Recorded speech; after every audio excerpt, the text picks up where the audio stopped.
What did we see this year, guys? A lot of stuff. A lot of We're going to stuff. talk about that later. Yep. Right now, we're going to talk about the best of what we've seen this That's year. right. This is And a little our bit of the worst. our top 10 of 2019. So a couple things to preface with. Number one, we don't do reviews for everything we see. So some stuff on this list we might not have reviewed over the course of the year. Number two, we don't all see movies together, surprisingly enough. So we do have different top 10s. Well, let's start with the worst movie of the year. I'll be brief, I guess. I've probably seen worse movies than Aladdin this year, but I'm going to talk about Aladdin because it's shit and has no soul. Okay. It's pretty. There are some things that are fine. The acting, besides Will Smith, is shit. Honestly, there's no good performance in that movie. There's no soul in that movie. It's Aladdin, but live action, but worse. And it's an absolute fucking joke. Mm-hmm. It really is. The sound design for most of it, it's just the songs again. And the background sound design that isn't the songs is cheeks. And Disney normally does a pretty decent job with the sound design in most of their movies, and it's just a shame. It's a loveless, soulless cash grab, and I think it's the future of what is to come All right. from them at the moment. That sounds pretty shit.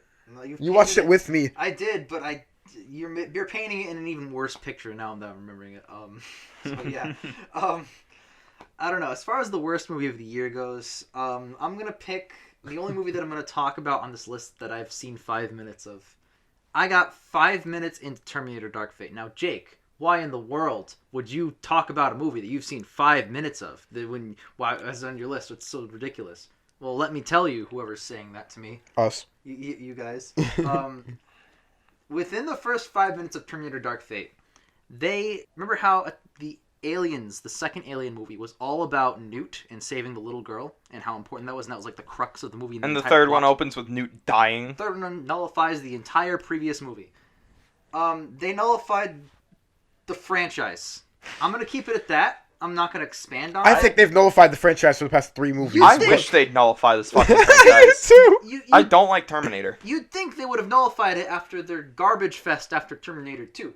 But this movie, the opening of this movie, could not make a bigger nail in this coffin. Yeah. And it got to the point, after 5 minutes again, where nothing after that point could have possibly redeemed it. Not even a character going, wow, that was a weird dream I had.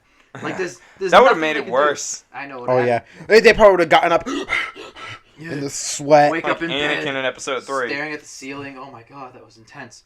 But yeah, that's... If there's a score lower than 0, that's what that is. I saw Cats.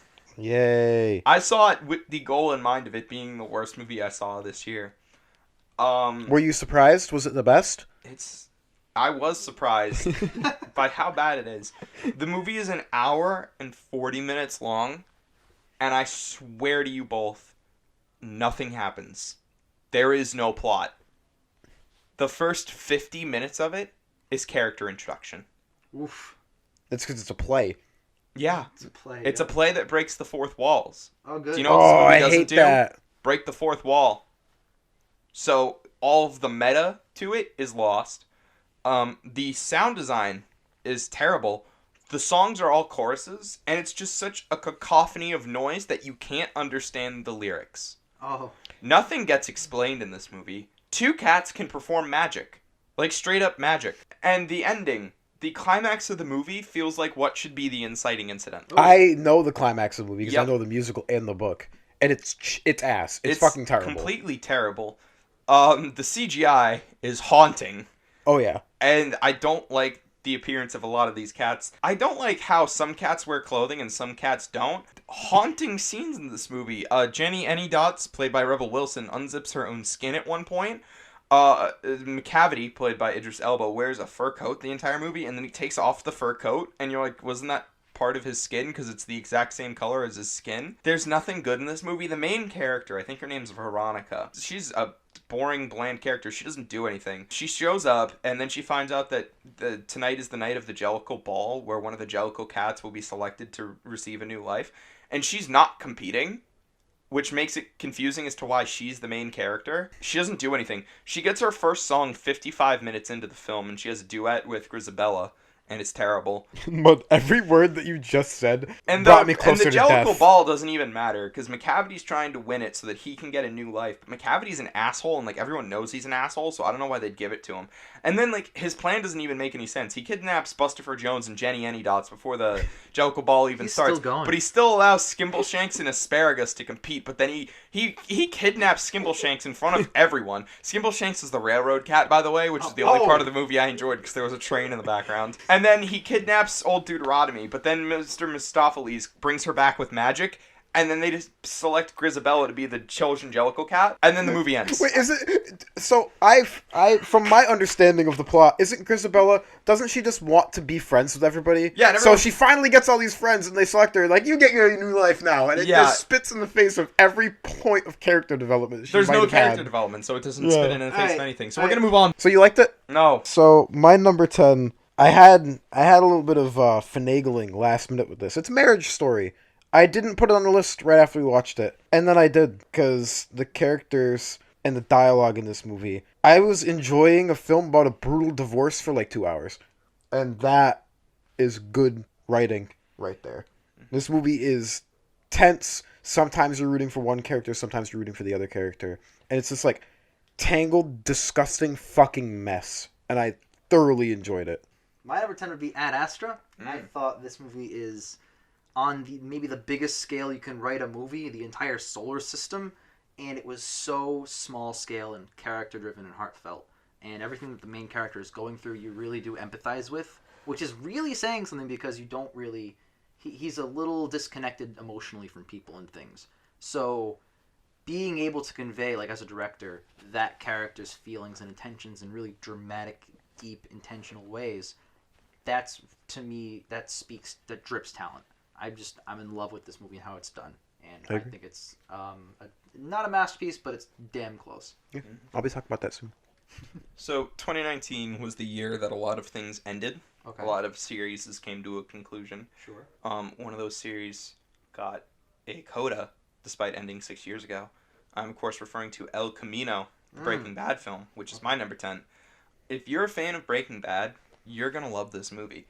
I thought as it had been a couple years since I'd seen Breaking Bad. I was like, all right, the hype's died down. You know, I'm sure I'm not going to be blown away. I'm going to enjoy it, but I won't be blown away. I finished it, and I was like, oh my god, I forgot why I loved Breaking Bad so much. And it immediately made me want to rewatch the entire series. It made me want to watch Better Call Saul. It made me just want to get back into that mindset I had in high school watching Breaking Bad, going in every day after a new episode and talking with my friends about Breaking Bad. Everyone comes back. It's like they never left, honestly. The characters are amazing. Vince Gilligan is a fantastic writer and director, and he pays homage to so much of the work, and he just gives Jesse a great final story after everything. And I love Jesse Plemons in it because he was really skinny in the show, and he put on a lot of weight in the 6 years it's been, and he didn't lose the weight at all. So he's Fat Todd, and it's great. Fair enough. Just- He's Plemons also is great great. in the movie. He's a great actor, and I don't want to rag on him for putting on weight for getting older. It's no problem, but Fair enough. Fat Todd. All right, Ian, what's your number 9? Midsummer. It's fucking weird. I don't mean to interrupt, but if we have it in the same place, do we both talk about it? Yeah, Yeah, fuck it. that's how we've done All it right, before. It's so- fucking weird. Yes, it is. This movie is just an acid trip, but a movie. It's so fucking good though, and I love how like all the character dynamics and dramas, like as it evolves, you see like all the fucking people that were there are just manipulating everything that's happening. Yeah, it's wild. And I don't understand how they can't see it, but you can kind of get past that because it's supposed to be like this. They're so polite. It's supposed to be this cultural ceremony too, and when you go to a different culture, you don't really understand what's going on. Mm-hmm. So it's very, very plausible. But as an audience member, you're like, no. I love how The whole incredibly time. like nice the entire cult was to them. Mhm. They Yeah. just seemed like a nice little community that they're just gonna hang out at, and no one at any point was ever really rude to anyone for any reason. And it kind of adds to this whole thing of like, be careful who you trust, especially here. And then everything just goes so far to shit, Yeah. like halfway through. Yeah. It's so. It is a beautifully crafted film. I agree. It is one of the best psychological thrillers that I've seen in recent memory. What's your number 9? It's Midsommar. Oh, really? I didn't say anything because I thought it'd be funny. Oh. Yeah, I also picked Midsommar. It's everything you guys just said and even more. It's so fucky because you feel so uncomfortable watching this movie the entire time. There's one scene set at night. Everything else takes place in broad fucking daylight, and you still feel so uncomfortable, and you just want to crawl out of your own skin. Florence Pugh, she's amazing. She's in really this good. movie. I loved the May Queen dance. That's probably the best scene in that movie. Yeah. And then when her boyfriend's running around and finds like the mutilated parts of everyone's body, it's just fucking intense and in your face.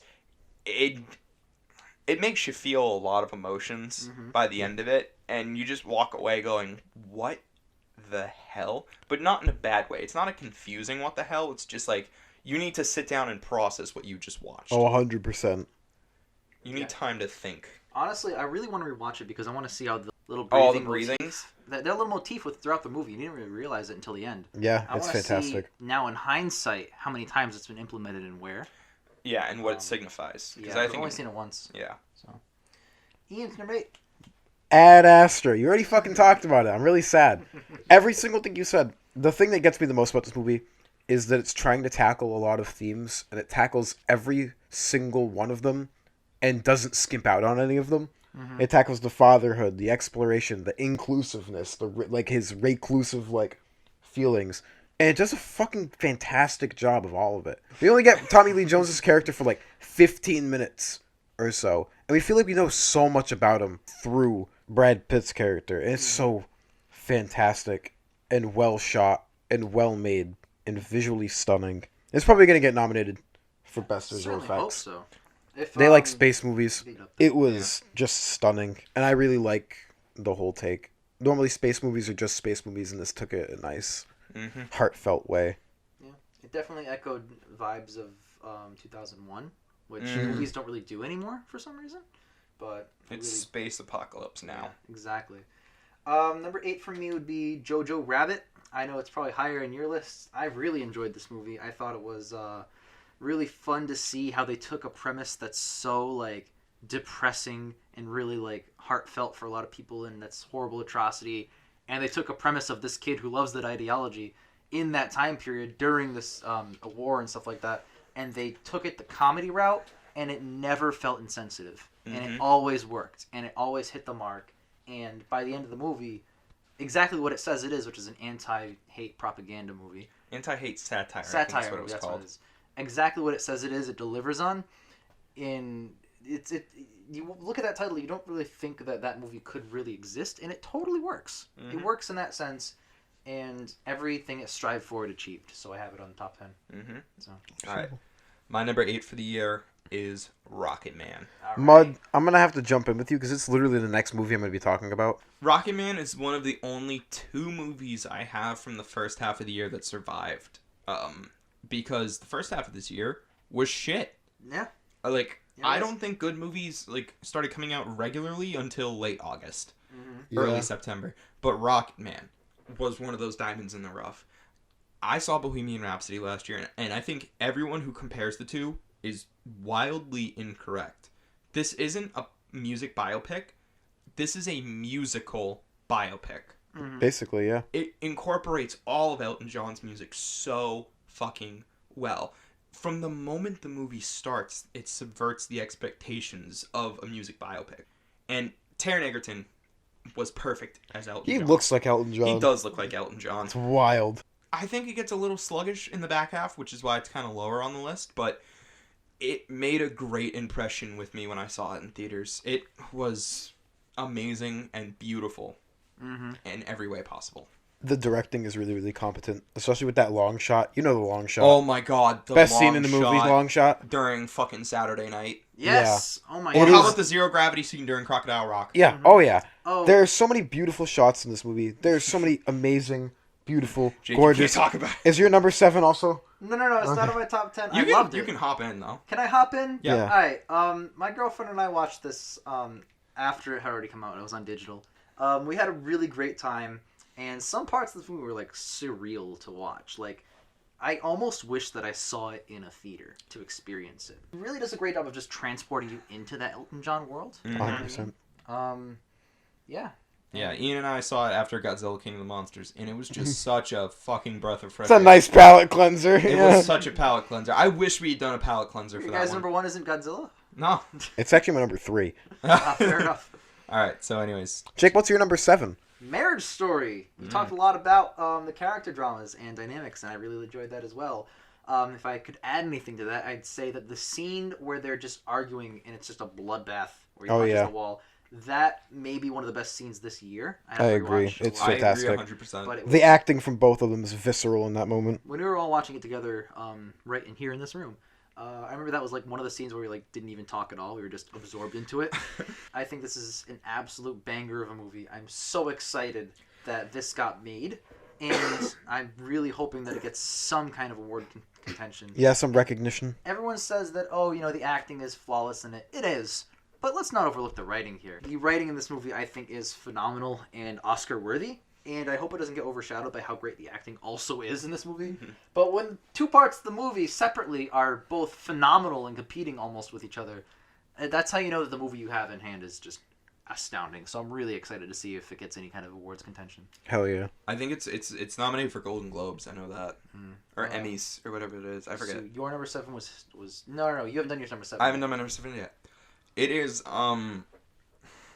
the reigning champion from the first half of the year, the Lego Movie, the second part. Yeah. This was my number 1 for far too long. I hate saying that. This was my number 1 for over half the year. Because nothing good was coming out, but also because this movie was fantastic. Mm-hmm. It's so beautifully made. I'm really upset that people think it's worse than the original. I'm really upset it didn't do well at the box office. I want to see more Lego movies. I think they have really good heart in them. Sure, they're definitely like 2-hour commercials for Lego sets, but I love Legos, so I don't care. Number 1. Number 2, they actually put heart into the story. It's not like, oh, everything's solved through the power of building Legos. Mm-hmm. It's this great story about like spending time with your siblings and like appreciating your family. Like the first movie was about that. The second movie is even more about it, and I think it's fucking beautifully done. I don't remember the kids' names in the movie. I think one of them is Bianca, and I don't remember what the son's name is. I think it's like Devin or something. But I think their dynamic in the real world was a highlight of this movie, and I'm glad we got to see a lot more of it after it was just sparingly shown in the first one. Yeah. I even like the songs. Like I'm not usually one to like I love the songs in kids movies, but That movie, wow. That song, Not Evil, by Tiffany Haddish. great. Banger. It's the only good thing she's ever done. Yeah, this movie was my number 1 for over half the year, and it definitely earned its spot at the top of my list. I'm really sad to see it fall so far. We're going to number 6 now, huh? Yep. Quentin Tarantino's Once Upon a Time in Hollywood is fun. Man knows how to direct a movie. Man knows how to make a fun movie. Knows how to make every scene feel relatively important, except the bits where Margot Robbie's in the movie. She probably doesn't need to be in the movie. But that's not besides the point. The acting is phenomenal.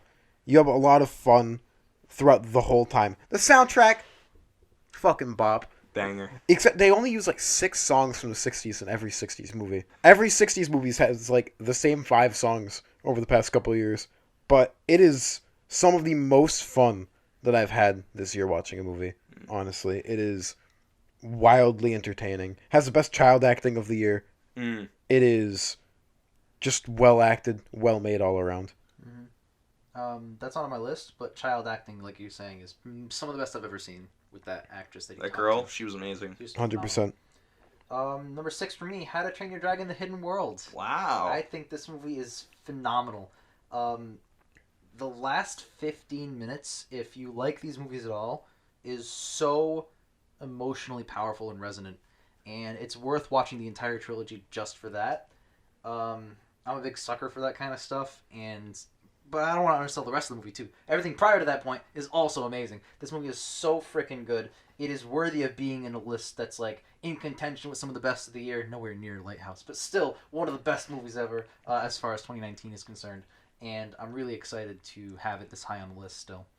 So, All right, my number 6 is Ford versus Ferrari. all right. I loved this movie. I love racing. I love Christian Bale and Matt Damon, and they deliver such powerful performances in this movie. You can feel just their need to be the best at what they're doing, no matter who's in their way. I loved everything about how they assembled the GT40. I loved every single racing sequence. And you really feel like that need for them to succeed no matter what. It's in their blood. It's in their DNA. It drives them. Pun intended. It keeps them awake at night. If they are not doing this, they will go stir crazy. I think even the corporate rivalry between Ford and Ferrari is set up very well. My one gripe with this movie is it is way too long, and it goes past where it should end. Mm-hmm. But I can't take that away from the movie. A lot of movies didn't make my top 10 because the ending sucks. Once Upon a Time in Hollywood will be honestly one of them. I don't like how that movie ends at all because it just ends. Mm-hmm. Ford versus Ferrari was so good that I can look past the fact that I think its ending is out of place. Fair. And when you talked about the corporate rivalry, I like the infighting between Matt Damon's character and the other guy who I don't know his leads the crusade on the GT40. Oh, that was great when he calls down to the pit. Don't you answer that! Don't fucking answer that! It's phenomenal. Or even that like movie little is details really... when like he locks him in the office. Oh my god, that's a great sequence. We're not gonna have a problem, are we, Shelby? No. That's so good. Very, very good movie. Not on my list, but very, very good movie. Same, I agree with Ian. So number 5. More like The Irishman. Oh, I want to talk about this so bad. Well, it's funny you say that because my number 5 is The Irishman. It's funny you say that because my number 5 is The Irishman. Woo! Let's Yes! go, boys. Holy This Alright. movie fucking was hell. so Good. fucking good. 3.5 hours felt like an hour and a half. Can I lead the discussion and say that the use of not title cards and the use of de-aging to know what year it is, so that if he's really young, you know it's way long ago, and if he's old, you know it's recent. And the use of the news. Like when Yep. they'd see like Yes. JFK got shot, the Bay of Pigs invasion. Oh my god, that was so smart. It is not telling your audience, I think you're fucking stupid. Dude. It's, here's a movie. Fat Todd. He was in it. I love Jesse Jesse Plemons. Plemons. He was great. He didn't do much. This movie absolutely needed to be 3.5 hours long. 100%. There's not a scene wasted. Well, it's I the kind agree. of movie where you watch it and you just want more. Like, Yeah. I still want to keep watching The I Irishman. also still want to keep watching The Irishman. The I'm- movie's 3.5 hours long, and I want So- more of the movie. My dad and I are not very similar people. He doesn't really get movies. He doesn't watch a lot of movies. And on Christmas Eve, he came up to me at the family party and he said, "Hey, have you seen The Irishman yet?" And I was like, "No." My dad likes true crime stuff like that, so I wasn't surprised. He likes Martin Scorsese too. Like if I had to pick movies that my dad likes, I'd say he likes Martin Scorsese movies. Yep. Yeah. You know? Well, they're good. Yeah, he likes mob movies, you know. And I said, "No, I haven't." And he goes, "Oh, well, I've watched it 3 times." Jesus. Yeah. Has he taken a week off work? No, he just come home. He didn't watch it like all at once. He's still not doing it correct. He'd watch like an hour every night. Oh, okay. Yeah. Fair enough. That's fair. And he was like, "You got to watch this." And he starts talking to me. He starts talking to me about how he watched an interview where Joe Pesci and Robert De Niro were talking about their de-aging technology. And he's talking to me like how we talk to each other about movies. And I was like, "What?" This movie must be banging. Yeah. Yeah. And then What I movie did watched do it that? on Christmas. I watched it on Christmas after like in like the interim between like, you know, morning celebration and evening celebration. Yep. And I was glued to the fucking screen the entire time. My mom called me down for like Christmas dinner, and I checked and I was like, "Oh my god, there's 20 minutes left." And like I was genuinely about to tell my mom that I wasn't coming down for Christmas dinner because I wanted to finish The Irishman. I think I'm it's surprised so you had- funny. Surprised you had 3.5 hours to spare between. Yeah, Christmas between time. morning and night, between morning festivities and evening festivities. So you know, the whole time it was just The Irishman because it's 14. I also had to like disassemble my sister's bed because she's moving out and do like Yeah. a couple other things. But yeah, I found the time for The Irishman. That's awesome. I found the time for 3.5 hours. It really It's right is just there. like a mini series. It is beautifully It's done. fucking amazing. Absolutely amazing. Acting is so good. Oh, the acting is so good. The soundtrack. They eat like half the movie. Perfect. It made me Everything I hungry. wanted. It made me Oh. hungry for Christmas dinner. Same. It was everything I wanted from that movie and So more. it is a quintessential mob movie. This is gonna go down as a classic, like Goodfellas, I certainly like hope so. Scarface, Like The Godfather. I'm really glad that I saw it on Netflix because I saw it late before Saturday morning, and I had to turn it off like partway through, and I woke up the next morning. Ian came to my house over for the show. He saw the last like 20-30 minutes or so where it's old Robert De Niro. Mhm. He's just talking about his life, and he's like, "Wow, this is really good." And I'm like, "Yeah, it works without having seen the movie too, but when you see the movie, it'll work even better." Oh, well, you know what the best scene in that movie is? Where he's explaining what guns to use during the. And he's got them all laid out, and he starts He's putting laying them them out. aside. Oh, that is the best scene in the whole It's movie. pretty fucking good.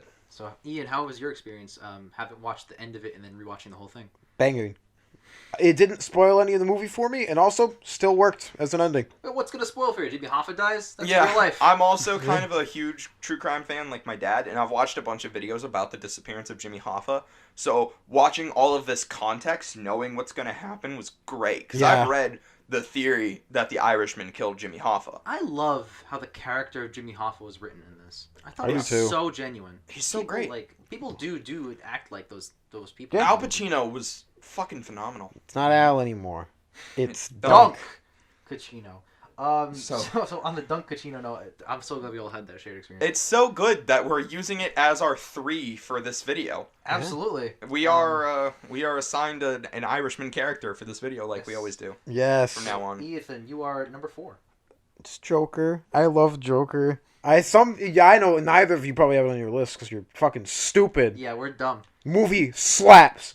Well, we live in a society. I think, to be honest, it's one of the best superhero movies, quote, because it's not. It's not a So- superhero movie. To come out in the past, 5-10 years.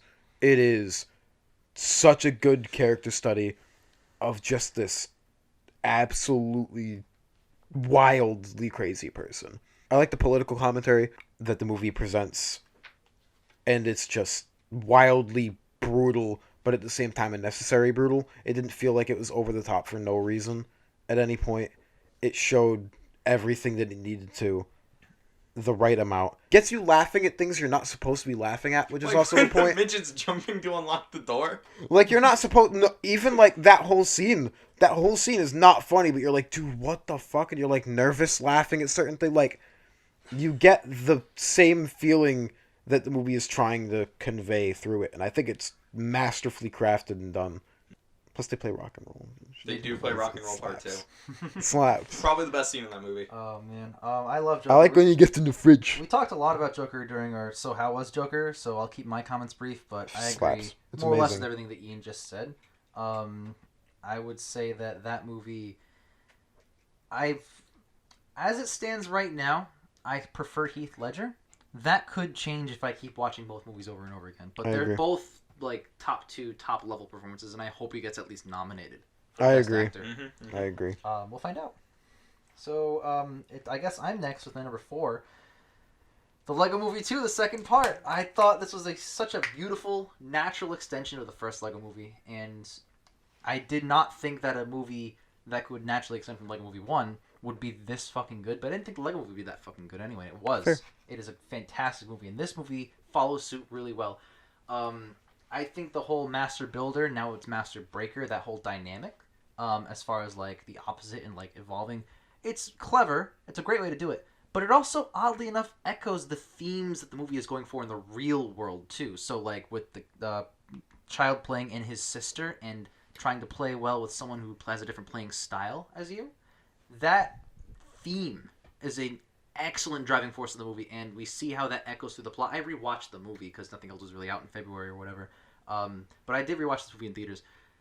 Watching it again, still knowing how the real world impacts the Lego world, it's gonna sound really stupid, but it's fucking brilliant. You know It what I mean? is! It's such I'm a telling brilliant you. movie. And I did not think that, again, this movie would be that good. But now, whenever if I were to ever see that Lord Miller or do another Lego anything, I'm there and I'm gonna expect it to be the best thing ever. Because now these two movies together are so fucking great that my expectations are through the roof. I'm so pleased with what they can do with this franchise that should not have been this good in the first place. And yeah, I love the themes and the characterizations and how the movie is written. So I want to see more. Hell yeah. We probably won't because I think the deal with Warner Brothers is over. Yeah, I heard they're thinking about moving to Universal. banger time. Let's go. More like Universal Monster Lego movie. Please, please, dear God, that'd be amazing. Jake, I just want you to know, by Yes. talking about that, you just validated me like parking. Hell yeah. All right. Your number 4. My number 4 for the year is Knives Out. Ooh. I love Ryan Johnson. He's actually one of my favorite working directors. He's not my favorite. We all know who my favorite is. Yeah. But he does great work with everything he's given, and you can quote me on that. Knives Out is an ensemble cast, and I won't say everyone stands out, but those who do stand out. in a dramatic way. Ana de Armas, I've been watching her since Blade Runner 2049, and she's ultimately only talented. gotten better. Yep. She's fan-frickin-tastic in this movie. The only thing that's really pulling it down is I didn't like the middle section that much, where it didn't seem like there was going to be a twist, and then there was a twist, obviously. Yeah. And once the twist came, I was like, oh, that's fantastic. Daniel Craig's great in this. Lakeith Stanfield, the greatest man to ever man. He's in this. He's pretty fun in his role. He has a mustache. Yes, he does. He has a mustache. Big commentary from Mud. Yeah. The political commentary in this is also very fun and I agree. charged, even if it's a little more in your face than what I typically prefer. Chris Evans breaks out of his role of Captain America immediately to show us, no, I am an actor. I am not just blonde muscles. I'm not just blonde muscles. Quote me on that. Yeah, quote me on that. That's good. I really like this entire movie, and it's done very well. And I think that it's probably one of the better whodunit murder mysteries. I've seen a couple of those in my day. Are we on number 3? Yeah, we are in the podium positions. You This know, is our it's funny bronze that medal. number 3. Bronze medal time. Number 3 is John Wick 3. Woo! So I don't know if you're talking about it too. But No, that's even higher than number 3. I can't praise the movie enough, honestly. It is the best action choreography, period. These movies have this way of doing that long shot fighting that is everything that I've ever wanted ever from an action movie. The biggest cardinal sin for me in action is when you cut 80 times and it's fucking dog shit. This is visceral. This is fun. I care about the characters, even though John Wick is just this stoic being, basically. I can't even say man, because he's basically ascended to godhood. This movie is wildly entertaining. All right. Number 3, gotta say, it's Parasite. This movie is phenomenal in every way. Parasite is a banger of a movie. I don't even know where to begin with how good this movie is. And I also don't want to tell anyone who's listening much about it. Ian hasn't seen it. Yeah, I went in pretty fucking cold, knowing not much about it. And I was absolutely blown away from like 5 or 10 minutes in. I was like, whoa, we're doing this? Okay, we're doing this. And so that, on that regard alone, I'm not going to say much about it. But please, I don't care what language you speak. Find a copy somewhere. Watch Parasite. There are huge, amazing themes of like class separation in this that are woven within a twisted, dark comedy. And it makes really pressing points while also being this fucked up tale. And it's a work of art. So I'll leave it at that. So I want to preface with my numbers 1, 2, and 3 in my mind are all my top 1 of the year. I love them all equally, but I had to put them in a position because I didn't want to go, it's a 3-way tie, because that's bullshit. Okay. Yeah, So fuck starting it off, my number 3 is Jojo Rabbit. Mud, we're going to do this again, because you know what my number 2 is? Jojo Rabbit? It's Jojo Rabbit. So let me start. This movie is so heartfelt and so beautiful. Taika Waititi knows how to direct a comedy that makes you feel visceral emotions. 100%. Scarlett Johansson, I never thought of her as like one of the best actors ever. She's good, don't get me wrong, but like I've mostly only seen her in Avengers. What about Lost? You haven't seen Lost in Translation? She's really I good did see in that. Lost in Translation, but that's one thing. And I thought That's she was good but not great in it. That was one of her earlier pieces too. Yeah. So I haven't seen how she's grown as an actress. But I always thought, okay, she's pretty good. And then she smears charcoal on her face and yells at her son. And I was like, oh my god, Scarlett Johansson is one of the best working actresses alive. And then I continued that thought with Marriage Story. Oh, 100%. But she we're is talking so about good. Jojo Rabbit right now. The comedy in this is woven in very well too. Fucking Alfie Allen and Sam Rockwell are two of the funniest characters I've seen this year. It makes you feel so much emotion, from joy to sadness. The movie itself is based on a book called Caging Skies, and I am planning on reading that this year because of this movie. Whoa, a movie making you read? What the fuck? That's ridiculous. Oh, wait, you're not Jake. Never mind. Yeah, Continue. get that fuck out of here. That's bullshit. Everything you just said, the comedy in this movie, how it goes from this, like, funny satire to this just dishevelment of crying. Like, everything in this movie is so visceral when it comes to emotions. You're laughing, you're enjoying yourself, and then all of a sudden it takes this turn and you're like, wow. And it goes so much more down from there, just progressively more and more and more into this rabbit hole, literally, of just emotion. and the character interactions, all of the acting. Taika Waititi is fucking hysterical, and it's just brilliant. Everything in this movie is absolutely brilliant. My number 2 is John Wick Chapter 3 Parabellum. Now, this movie, I'm not saying that this movie is better than Parasite, a damn near masterpiece. But I'm saying that this movie is better than every movie ever made. Because this is a John Wick movie. I would be content if every 2 years or so, they make another John Wick of the quality they've been making it just for the rest of my life until I die. Until whatever the sun burns out of the sky. I Just agree. Pump out John Wick movies. Don't stop. I don't care. Keep making them. I want more of this action, more Keanu Reeves, more of this world, more of these characters, more of this dynamic, more of this writing, more of everything that you have. They've done it 3 times. They've fucking gotten perfect target aim, 10 out of 10, literally and figuratively, with these characters in this story 3 separate times, consistently over like 2 or 3 years each. I want more of this every single time. I'm confident in saying right now it's one of the best trilogies ever made until the 4th one's out, and then it's not a trilogy I'm not anymore. saying that because it's definitely not going to be a trilogy. But as it stands right now, yeah, fucking amazing trilogy. So yeah, John Wick 3, it's amazing. Boom, boom, boom, boom, boom. My number 2 is Parasite. Woo! Holy shit! I saw this movie first of the two of us, and my jaw hit the floor during this movie. I was blown away. I thought for a good chunk of it, I was like, okay, this movie's pretty impressive. It's got some good subtext to it. I'm actually kind of jealous because you saw it in theaters. I saw it in theaters. Yeah, I stole it. It was amazing to experience in theaters. Legally. So I saw it in theaters, and I was like, okay, this is a pretty good movie. Like, I get the subtext, you know. I don't understand why it swept the Palme d'Or, though, and why everyone's been freaking out about it. And then the man shows up. You know what I'm talking about. Yes. Oh and the movie just flies off the goddamn rails. And it is beautiful. There's a scene where a kid's backstory is revealed, and it's like, oh, they had this terrible thing happen to them, and then you see it happen, and you're like, yeah, I'd have a seizure too if that happened to me. The only thing that kept it from being my number 1 over my actual number 1 is my cardinal sin of this year, which is I didn't like the ending. Felt it went on too long. I don't know if I didn't like it, but I don't think it was a perfect ending. I don't think it's perfect. I think it should have ended a different way, but it seems a little bit of a logical there's a jump in a character. You see his descent. You do. I will admit that. But even when it happens, I still feel like it's a jump from where he was to where he ends up. Yeah, and that's a logic leap, and they try and kind of have their cake and eat it by making it a logic leap, but also maybe it wasn't real because that guy didn't. Yeah, it gets too weird. Yeah, but it's whatever. Straight away from the point a little bit. So, all right, let's move on to our honorable mentions. Unlike before, we're not going to do roundtable. We're just going to rattle off our 3, give a quick 1 sentence for why it's there. So, right. Ian, what are your big 3? Dude, no particular order. Yeah, no particular order. Queen and Slim is, I think, 9 at some point, and I tried to remove it for a different honorable mention. It's just a really good character study. I really enjoyed all of everything.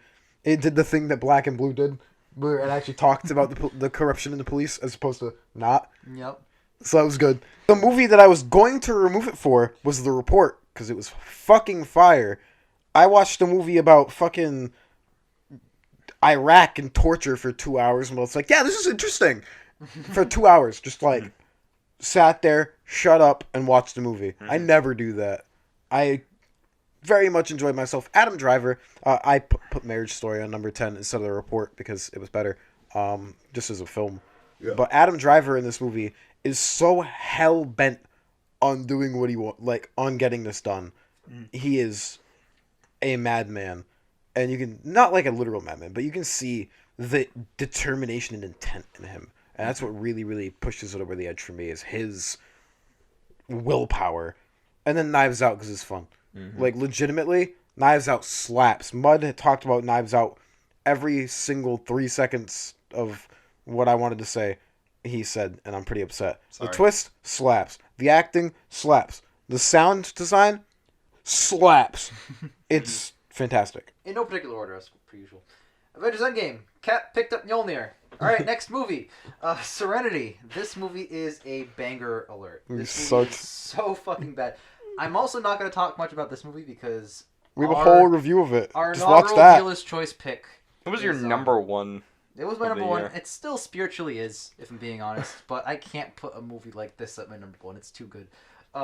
It's too good for the top 10 list. It should be right down there. My other mention, kind of funny, but The Matrix 20th anniversary. It did release this year in the 20th anniversary release. Seeing that movie with my mom was absolutely amazing. I saw the movie several times in theaters, like when it came out this year. I saw it with you guys, saw it alone. I also saw it with Mom. We dressed up and went and saw it. Yes. Ian dressed up as Dozer, you dressed up as Neo, and I dressed up as Agent Smith. I'm gonna have to Honestly- preface that I did not do blackface for that. Why not? It's bad. Didn't even do the do-rag. What the hell? Oh, yeah, culture. But Would have gotten my ass appropriate that killed. culture onto you. We only went to Dorchester for it. Like, I don't know, it was so bad. Exactly. But I kept going back over and over to watch this in theaters because I knew it was only in theaters for a week, and I knew I'd probably never see it again. I don't know if they're gonna make like a 30th or whatever anniversary. They might, but I don't want to bank on it.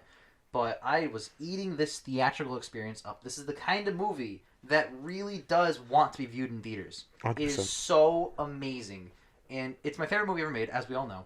But seeing it with the Dolby, the laser thing, where the blacks are not even visible, Fire. wow, that is so good. It feels like I'm there. It's such a crisp visual, and I didn't think that projectors could really do that, but it's 2019, so you know, whatever. I'm really glad that I saw it. So, my honorable mentions.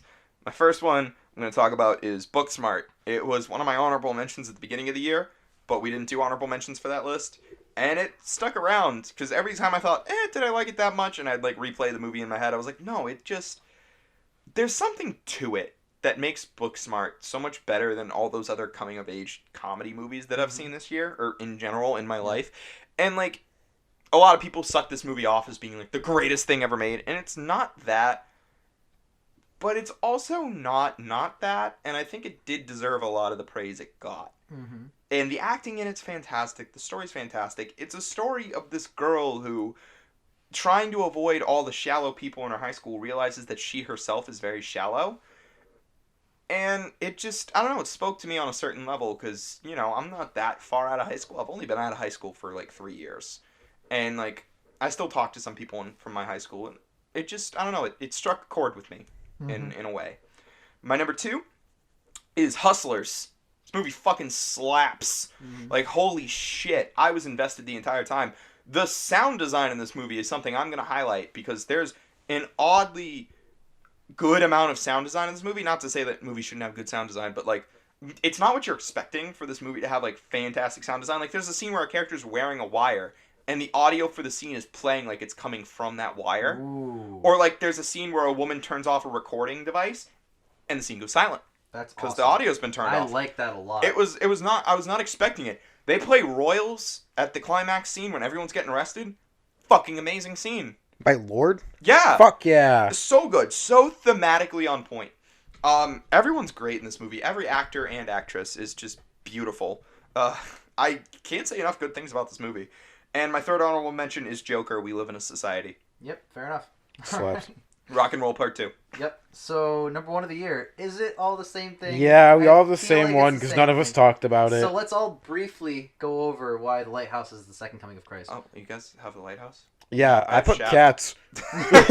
No, okay. The Lighthouse. All right. We don't even have a review. We have a discussion of this movie A because 20-minute analysis and discussion. because on our we page. had nothing bad to say about it. Yeah, Two there's of- nothing bad in the movie So let's just sum up by saying that this is one of the best movies. ever created. I don't know if I go that far, but yes. I am. It's the best movie of the year for all of us. I would be really angry if it's not nominated for Best Picture. If we get another blind spotting situation where this Ugh. doesn't get nominated for anything, even though it's one of the greatest fucking movies ever made, I'm gonna kill somebody. That's ridiculous. It's This absolutely movie, ridiculous. both of the leads, both of the only people in the movie, are just wildly talented the whole time. You know, the other night before I went to bed at 1 a.m., I was staring at the ceiling trying to fall asleep, and I was just thinking about The Lighthouse, trying to figure out, was he gaslighting him in that part? Like, I just kept going over Yeah, it in like, my mind. It's a So- movie you can just think about You for could forever. sit down. I could sit Yeah, through the I whole thing will- with Lighthouse. I'll never stop thinking about this movie. I I want to can't watch wait it for it to come incredible. out on DVD. I'm as gonna buy it. soon as it comes out. It's going in my Blu-ray It collection, makes me go, man, I want to watch every Robert Pattinson movie ever. including the like- Twilights. I've seen them. I think he is just wildly talented in this. And Willem Dafoe, I love Willem Dafoe so much. Oh my And this God. movie, even the sound design in this movie, it was just so oddly Creepy. quiet. But at the same time, you got the lighthouse. I don't think so loud, but you're like, yeah, no, that's how it would feel. I never thought that I would be afraid of mermaids. And then I saw this movie, and now I think I can say I'm afraid of mermaids. Oh yeah, Dude, the screech she lets out, like, hit Oh, me in my yeah. bone marrow. I was like, no! That's No, why I thank you. love this movie so much, though. Is because it places you into it with all of the loud, visceral noise and the ocean and everything. I think how a lot of that terror that we're talking about, how scary a lot of parts are so character driven. Oh, and 100%. emotionally driven instead of just being like, wow, a scary thing. Like, it's actually part of the There's story. really necessarily nothing quote-unquote scary in it. Like, there's no horrifying imagery. Like, even the mermaid. Yeah, even she's supposed to her- be beautiful. She's beautiful. She is beautiful. Even her weird bulbousy vagina's, like, not, like, horrifying to look at. It doesn't have, like, teeth or anything. But on top of that, I'd say that, like, the entire production... we're just talking about the fucking analysis. But the entire, like, end product of The Lighthouse, It's surreal. it's surreal and it's gothic and terrifying as a It product. reads like a gothic novel. It does. The cool thing is that this actually happened. Well, not. No, it didn't happen. The Yeah. smallest lighthouse incident. Mhm. Yeah. There was a It- lighthouse incident that you were talking about. Like, this is why lighthouses only have 3 guys instead of 2 guys. Yeah. Yeah, because It- in my it's- review, I mentioned that I know about a lot about lighthouse keeping, and I was talking about how they have 3 guys. The incident that caused them to start having 3 guys instead of 2 was the same incident that inspired this movie. Yeah. Mhm. And it's wild. Down to the point of, in real life, the incident that inspired the movie had 2 guys working a lighthouse, both named Thomas, just like in the movie. Oh, wow. Mhm. Slaps. That's Movie. amazing. Look up The Smalls Lighthouse if It you're is one of interested. the most beautiful films I've ever seen. Just It's my number Wild. 1 for the year. Yeah. It was the second it started. Mhm. Like- and it's black and white in, like, a shitty aspect ratio. don't and care. It's number 1. It's amazing. Don't Number one of care. the year. Best of the Fucking year. beautiful. How is that going to detract from my viewing experience? It Exactly. didn't. It adds to it, honestly. It makes it better. So, If this yeah, movie was in color, I don't know if I'd like it as much. I agree. I agree. It works wouldn't have so the well. same Viscero. doom. I It's want to just- watch. It wouldn't have the same sense of doom. I want to watch The Witch. This director's His first film, yeah. His first film came out 2016, I think. I was working at the theater That at the time. movie, Willem Dafoe saw that movie and hit up Roger Eggers and was like, "Hey, next movie you make, I want in." That's And then so they made cool. The Lighthouse. Well, that'll do our lists, everybody. That has been 2019 in retrospect. See you in the true retrospect video of every single thing we've seen in 2019. Also, post video disclaimer: these aren't opinions. This is Yeah, this is facts. fucking fact. If you didn't like The Lighthouse, fuck yourself.